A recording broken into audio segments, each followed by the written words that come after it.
This is Brendan, aka Skull Babylon.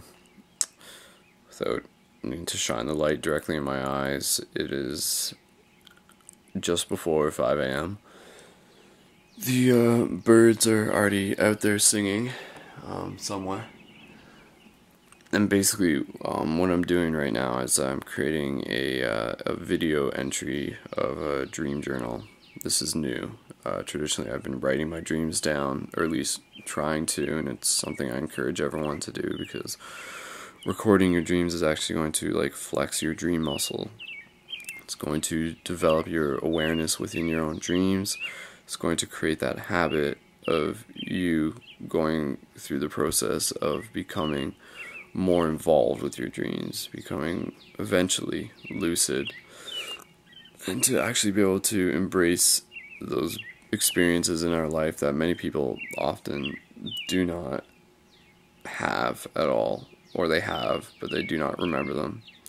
So in this case, the dream that I woke up from not too long ago is a particularly interesting one, and a fitting one for something to create a dream journal about.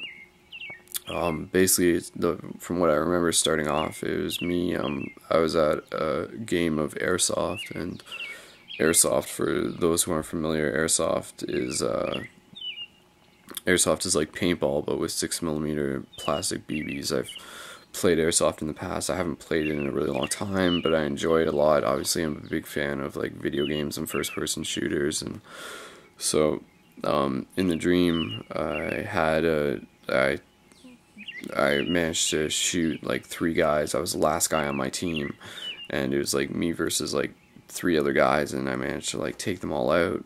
And I can get into detail about how I did it and stuff. The third guy, I know he was up on a hill behind me, and I knew I was running low on ammo, so I actually went back to my team's respawn and grabbed an extra clip that I had there, and took the BBs out of that one because it was a high cap, and switched it over into a mid cap because my mid cap loads my BBs better for some reason. This is a really subtle detail that's kind of a peculiar thing in a dream.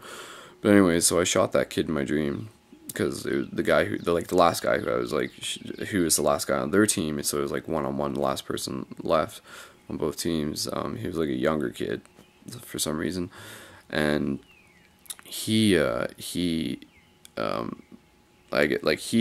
own head camera, and I didn't have a head camera. And cameras are always something that sort of come up in my dreams, something will be in my dream where I'm oh, I wish I'm filming this, I wish I'm filming this. Well, anyways, in between rounds, the next thing that I remember is that suddenly there's UFOs up in the sky in my dream. There's kind of UFOs, orbs, and there's 6 or 7 of them, and they were sort of following each other in a trail, sort of kind of in a squiggly line, sort of phasing in and out, and so this kid was filming them with his camera, and I didn't have a camera, and I was oh, I need to be filming this, I need to be filming this. And then it's kind of funny because I woke up and I already had the intention of filming this with this camera, and so that it kind of led over into the reality. And so I've seen UFOs in my dreams before. I've seen UFOs outside of my dreams as well. Really just in one blatant case, and in other cases where it's kind of up in the air and stuff as to whether it actually was something or not.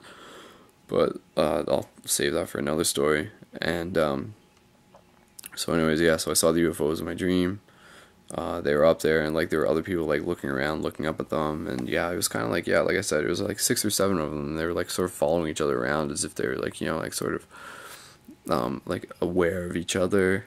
And yeah, and then the other part of my dream that I remember is I was in a car with some friends, and we were going to a yoga studio that we hadn't been to before, and I guess it was for a paradigm shift meeting, because we usually have our meetings at the Moksha yoga studio here in town in London, and we were going to a new studio that we hadn't been to before. And the interesting thing about this part of my dream is that I had like my bag of crystals. Like I have like a small satchel of crystals that I actually picked up not too long ago, and it's just like a handful of not random, but kind of intuitively chosen crystals that I go around and to my friends, I tell them, I say like, one of the crystals in this bag is for you, and I let them like choose the crystal, and then they're pretty excited about it, and then they get to have their own crystal or add one to their collection.